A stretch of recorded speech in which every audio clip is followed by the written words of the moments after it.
Hey everybody, welcome to this week's Down Home with Tina. I'm your host, Tina Thompson, and as you can see, I have got a little furry friend here, and I really think it's really funny because of the name, but I'll go ahead and introduce. If you don't recognize him, many of you probably do. He has been on this show before. I've known Corey Schoonover, the executive director of the Fairfield Area Humane Society, for a really long time. Does it seem like forever, Corey? Seems longer than it actually is, maybe? I don't know. No, it has. Yeah. It seems like time has actually flown by. It's been Absolutely. several years, and he started to just come on a talk show with me, and here we are now sitting down in front of the video camera, getting the chance to talk about the different animals that they get into the Humane Society. But I wanted to share a little story before I get started. It has nothing to do with the animals at the Humane Society, but I wanted to always, Corey and I, we have done radio, and we've been friends for so many years. It's so funny when we get together to talk, we just start talking about like stuff, life. Mm-hmm. And this is something that I don't know if I had shared this story with you, Corey. A spider. I was in Florida, and it was actually on my birthday this past May. And I'm sitting out under the lanai, that's where it's outside, it's screened in, caged area around the pool, and I hear this noise, like a thump. And I thought, what was that? Now see, my eyes, they're not like they used to be, but if it is kind of like light-colored walls, I look for spiders if I hear. Well, this spider was like huge. So we have a picture for you so you can kind of get an idea of the size of the spider. Yeah, okay, so the next step was, how do we get this spider and what do we do with this spider? So my friend who is inside, I jump up and I grab my little puppy. I jump up on the chair that I'm sitting in. And my other best friend who was there too, she jumps up. We're yelling for my friend who just had surgery on her shoulder in the kitchen to save us because we think the spider is going to get us. Needless to say that we did, I don't know, like to say exterminate the spider, but we didn't know. I guess I'm not familiar enough with spiders, but I have another funny story to go along with spiders. Do you know, Corey, and my daughter and I, after I heard about this other story, spiders can last for a long time without water and food, and even air is what I was told. She read to me, and I thought, which this makes sense, because the story that I was told, this guy, he said when he was a kid, he was sitting on the toilet. He was sitting on the toilet and he saw this huge spider. He grew up in Florida, about that big too. And he said, you know the plungers, the big red plungers that are higher up than the ones that we see today that you buy. Well, he said, I grabbed that plunger and I put it on that spider. He said, he said he had left it there for a week. He was sure the spider was gone, dead. No, the spider comes out and it took off really fast. He goes, that baby was mad. Do you know it got away? He was not able to catch it. He said, so if you think that you're covering a spider, no. They can live without all that. Yeah. You don't really rescue spiders, do you, Corey? No, that's why I'm glad we deal with puppies and kitties. That's exactly right. So what's funny is, what is the name of the puppy that you've got with us today? This is Bob. Bob. Y'all know Bob? It was a total accident, too. Bob with Interface Video Production. Bob. I asked my groomer, I said, hey, will you grab one of the 10 puppies and give one a bath? And when she was done, I said, okay, great. What's its name so I know for the show?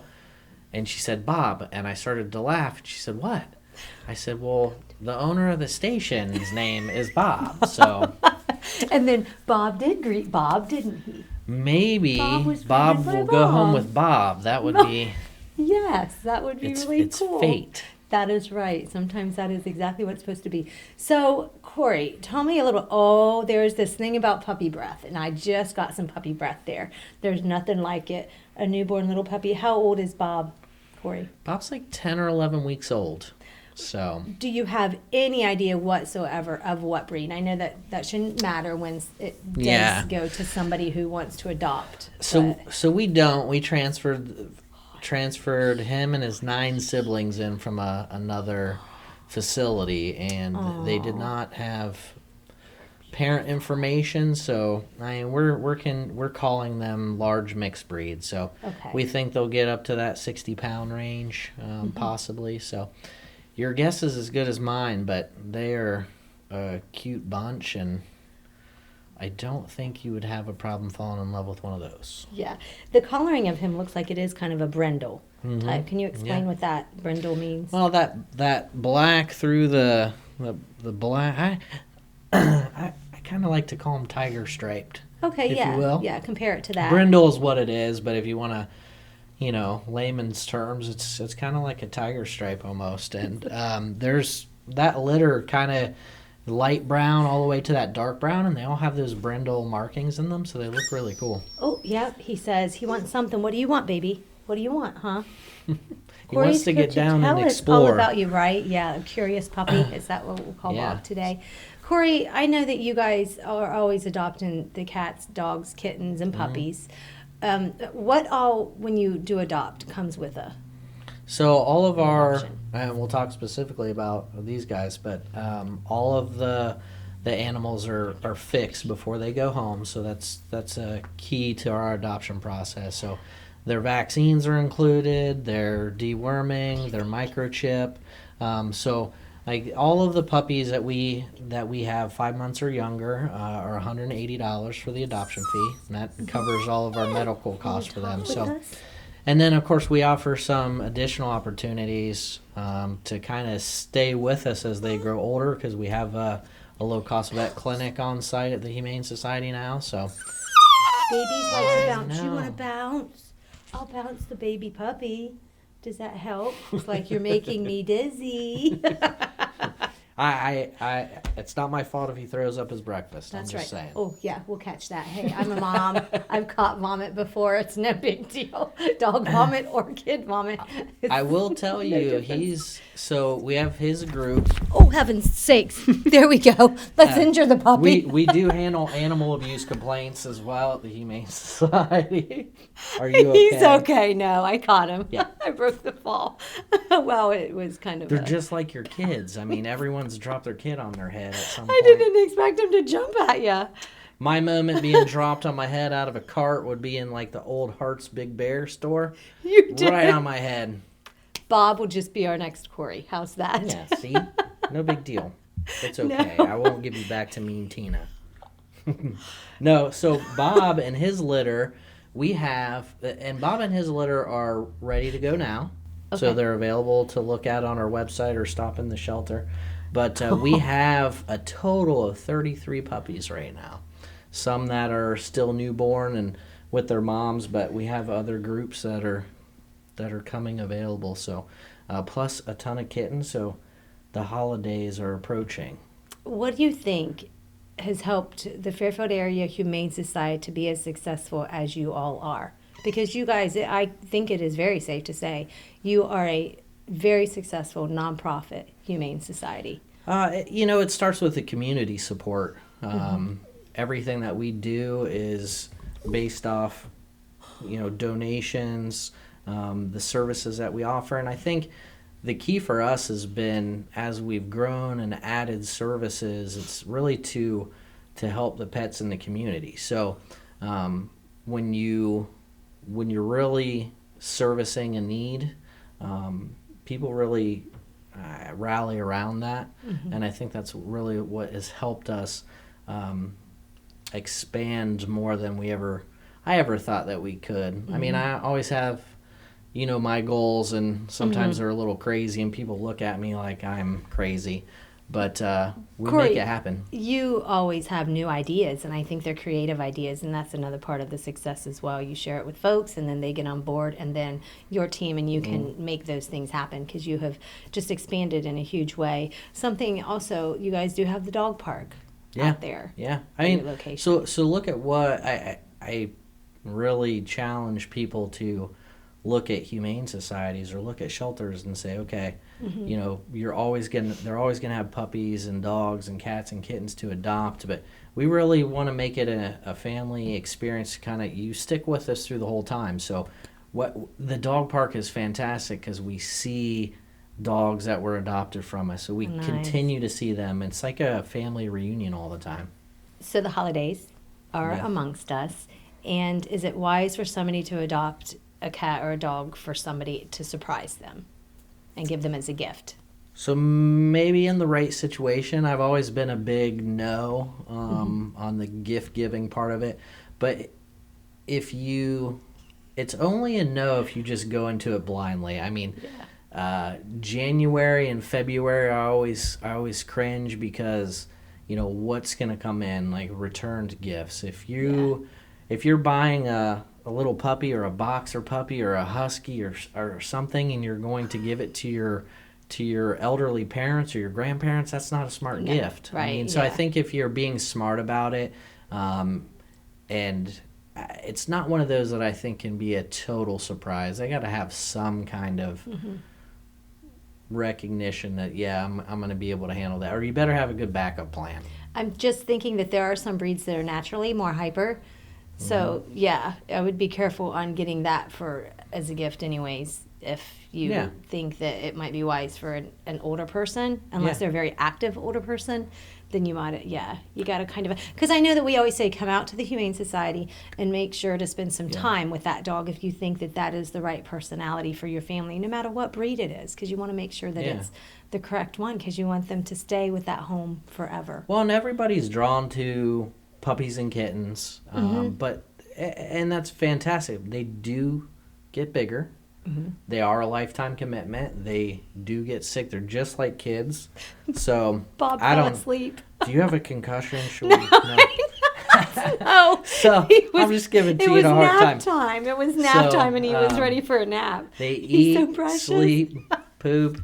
Where are my boxing gloves from? A couple weeks ago. So the reason I brought that up, maybe puppy and kitten isn't for everybody. They grow up, but November is actually Adopt an Adult Shelter Dog Month. They have all kinds of different things for every month, but we have a great, from puppies to teenagers to adults to senior dogs, and they all need homes, and there's always going to be something to fit your lifestyle, and I think that's what's important. You don't, the shock and awe comes with the little ones, but you can find great dogs or cats with us as well. Corey, what is your contact information for anybody who is interested in adopting? Or I know your membership is going on right now too, but all of that is on your website, right? Yep. You always have something going on, which is great. Yep, fairhumane.org, or you can give us a call 740-687-0627, or just stop out to the shelter, 1721 Grenville Pike in Lancaster.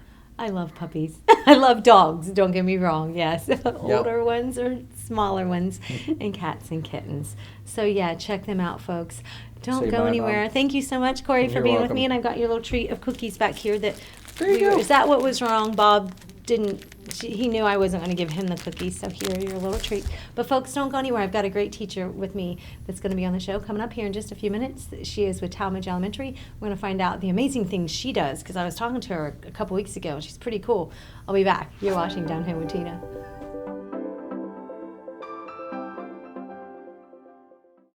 At Dagger Law, we have more than 110 years of combined expertise in nearly every part of law.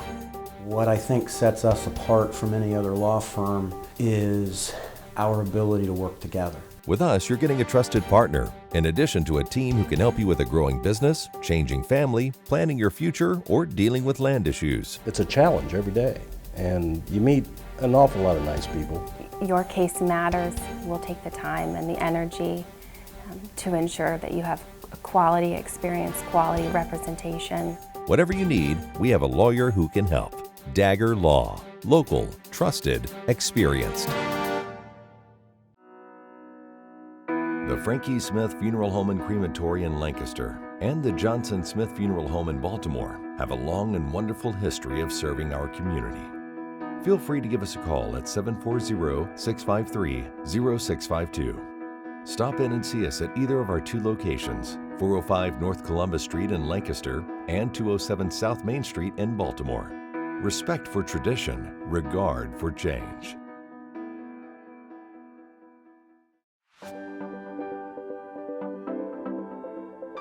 Welcome back to Down Home with Tina. I have a teacher from Talmadge Elementary. Her name is Barb Summers, and I'm so excited to have her. 3rd grade is what you teach, right? Right. Oh my goodness, Barb. Welcome to the show, by the way. Thanks. So tell me, how many years have you been teaching? This is year 21. Oh, wow. What keeps you going? The kids. Yeah, I taught 2nd grade for 19 years, and then I just moved to 3rd grade last year. Did you choose to move to third grade? I know sometimes the schools will, talk with the teacher and say, hey, do you want to? Do you want to? We'd love to see you and your expertise of your knowledge and years, really, Right, yes. to go to a different grade, or did you have that No, choice? I asked to move because I felt like I was, like you read the same chapter books every year, read alouds. And even though I'd read it 19 times, I wanted it to sound fresh every time I read it, and I was getting really tired of it. So I thought I need to move and get a different perspective. So, and I get to teach multiplication now. So Oh, was so new. that's, Yeah. And how are you liking it? I love it. I love it. I'm a very sarcastic person, and it's lost on second graders. They don't get it. Third graders Third do. graders, they seem to get it more. And that's what I was going to ask you. What is the difference in their growth between that second and third? I know, like in junior high and things like that, from junior high to high school, you almost have a completely different looking kid. So what is it for second and third? From K to 2, they're learning to read, and now they're reading to learn. Okay. So they're learning from the textbooks, and they've hopefully mastered, phonics and learning how to do all the reading, but now they're using everything they know to actually gain information. So that's the big change. Do you always have a couple of kids that are those kids that you can depend on if you have to turn your back and things Oh, like yeah. that? Yeah, that are there's kind of always like those the more kids. Yep. responsible those kids. Those are the names you leave when you have a substitute. Ask these two kids if something's going wrong, they'll know what to do. They can step I in. love it. It's so funny that you said that. My best friend just started to become a substitute teacher, and she was in a second grade class, and I think this story is the funniest story. She was telling me, she goes, when it was her very first time to doing and having second graders, she goes, so they're getting loud, and she's not quite sure what she's going to do. So she just says, ladies and gentlemen. And this little guy comes up to her, and he taps her on the side, and he says, say macaroni and cheese. And do you know that one? No, but they respond usually. Yeah, back. they respond. Yeah, and I want to say it was, everybody be quiet, please. And she goes, I looked at him and I go, you are my assistant manager today. So I thought it was great. She said he was her helper for the rest of the day. But I love that, because being creative and being able to get the kids to where you need them to be, especially with substitute teaching. I love how you said that. But let's talk about you and your classroom. So what's it like this year for you with the kids? I have a really pretty quiet class this year. Do you? Yes, and we have really been hard working at trying to stay in our seat when I'm teaching, which is usually you have a lot of different kind of seating choices now. That's like a big buzzword, like flexible seating. So I have a couple different areas where they can sit, like crates that you have like kind of padding on there, and I have some there's little wiggle seats and things for them to go choose their seats. And so getting them to be able to be responsible enough to choose a seat that they can learn and sit there and To remain in control of themselves while while they're learning is important. So we've been trying to work on that, like get to a place where you can be responsible and pay attention at the same time. It's difficult, but that's what we've been working on a lot this year. And that's where you do that part of teaching them at that age is third grade, because they are now mature enough to Yeah, they know can that. sit longer than they could in second grade. Yeah. But it's still difficult. I mean, they still want to get up and walk around when I'm teaching. But some people can do two things at once and some can't. So if you say, I don't think you're listening unless you're looking at me, some kids are listening and some definitely have to be looking the whole time. Has the way that you've been teaching the last, let's say your first 10 or 15 years different from the last, 6 years? Oh, definitely. Yeah. Has it? What have you been able to do to adjust that maybe could help another teacher that's out there that's really maybe newer and having challenges? Yeah, I think the biggest challenge for any new teacher is classroom discipline. Everyone struggles with that in the beginning because you want everything. You're trying to get the room ready and you're trying to make sure you're teaching everything correctly and you have the curriculum in order, and the discipline kind of comes second, and that really needs to come first, because if you don't have the room if you don't have the children where you need them to be discipline-wise, you'll never be able to teach. Absolutely. And that's where everybody goes wrong. And there's not a class on that in college. There's nothing about that. Is there what do you try to get the kids to do first? Do you try to get them to learn about it's them doing stuff or teamwork? Like, you know what I mean, individually or a team? I mean, or do you do one or the other? Well, you know they what do. I'm saying, or together? Even the first day when they come in, you have to teach procedures, how you want them to enter the classroom. Do you want them to all just go wherever they want? Do you want them to go to their seat? So like I tell them when they come in, they have to go straight to their desk and take their chair down and unpack. Then they can get their breakfast.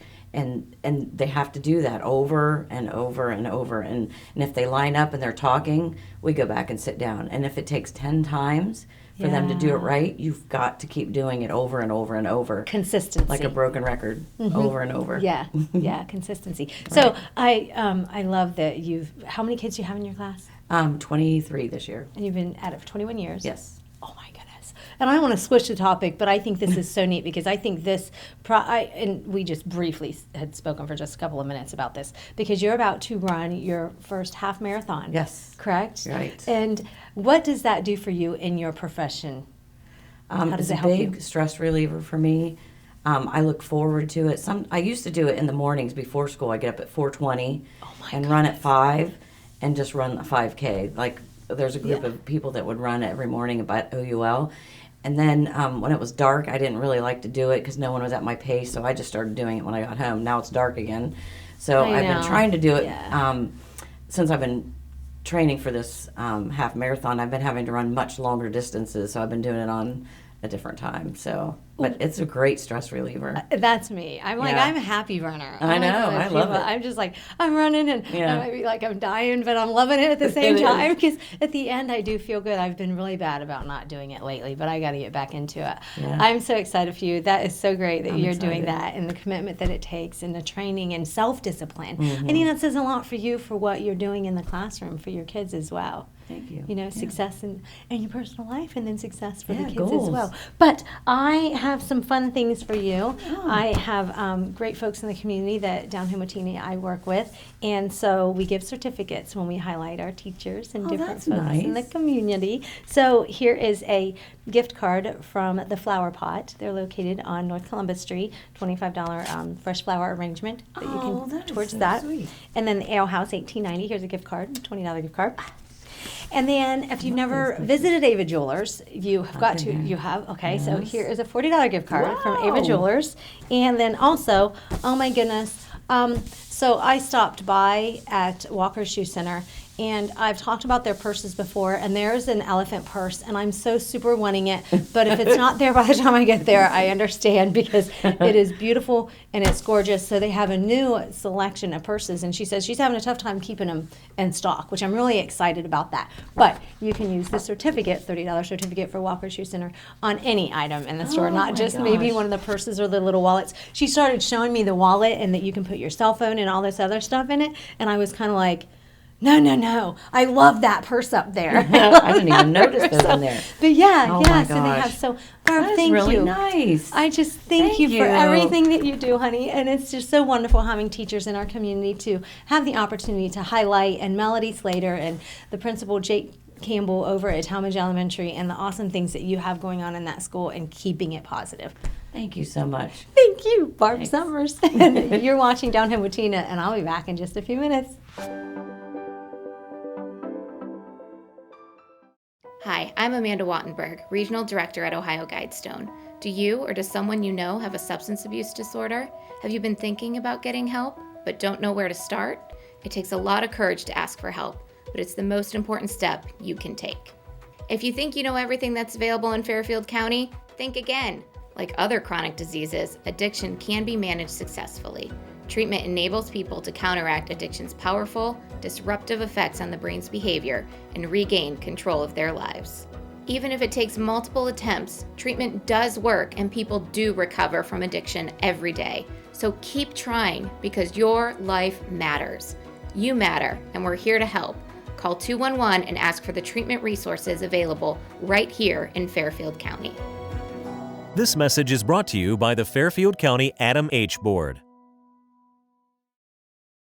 Hi again, everybody. Welcome to the high school football game of the week. I'm Jared Stewart alongside Tim Shoemaker. Tonight, we've got a great one for you. The Bloom Carroll Bulldogs. We had a great week of practice. Even in the rain and the weather, we had a great week of practice. Schneider, lots of running room to midfield. He's gone. Ryan Schneider down the near sideline for a touchdown for the Aces. We have a hold on the offense, number 20. That penalty will be declined. They'll bring up fourth down. And we're going to give you this game ball here because you're a Tiberios fan of the game. And thanks for being here, Jacob. Thank you. The Polar Bears are your OAC tournament champions. First time since 2009. What an exciting finish for the Ohio Northern Polar Bears.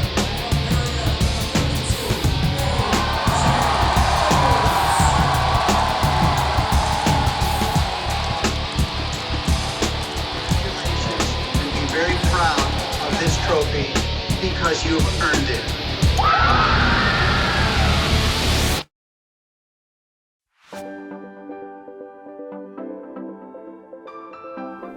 Welcome back to Down Home with Tina. As you can see, I've got Corey Schoonover with me. Corey's played a game with me in the past, and that was the pie in the face game. That one did not work out so well because Corey knows a lot about me. So this time I'm going to put him on the spot of doing the speak out game to try to figure out the words I'm saying. Folks, I'm telling you, the last mouthpiece I used was twice the size as the one I have today. So I'm hoping that there is no slobbering and there's a lot more to it. But before we get to the game and I put this contraption in my mouth, I do have some sponsors to thank.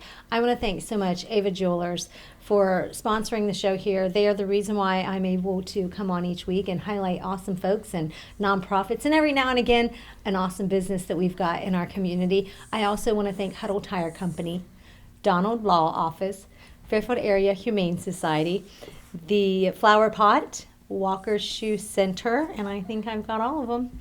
And thank you guys so much for watching. So now we're going to try this and see if he can't get my phrase. Can I say that I really thought the pie game worked out awesome? Right. Because I got the pie in the face, not you.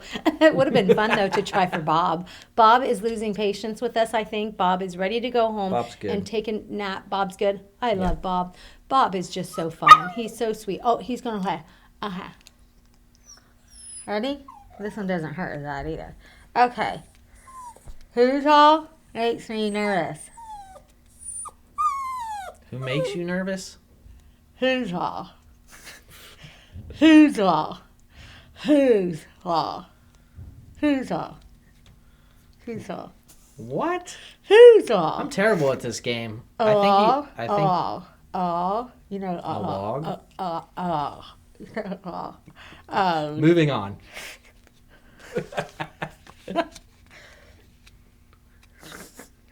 The winner's prize is Hosta. The winner's prize is Hosta. The winner. The winner. Winner? The Prize. Prize. Well, the winner cries? Her eyes. The winner's eyes? Rhymes with her eyes. Her eyes. I keep thinking you say that Corey's awesome, but that's not it. Fast walkers wigging out. Fast walkers. Fast walkers. Wigging out. Wigging out. You got it. Yay! Good going. I know I was already starting to pictures. sweat. I was getting upset with myself. Just so. Dave is just, he's one special Okay, fellow when it comes to this stuff because, man, I'm telling you, I was so impressed when he came on. I'm not comparing. Dave has an 8-year-old like, that's willing to still do those things with me. My 15-year-old looks at me and tells me to go away. Do something else. I don't know. Like I don't get to play those games anymore. Corey, thanks so much for You're being welcome. a good sport. Y'all, thanks so much for watching this week's Down Home with Tina. See ya. God bless. Good day.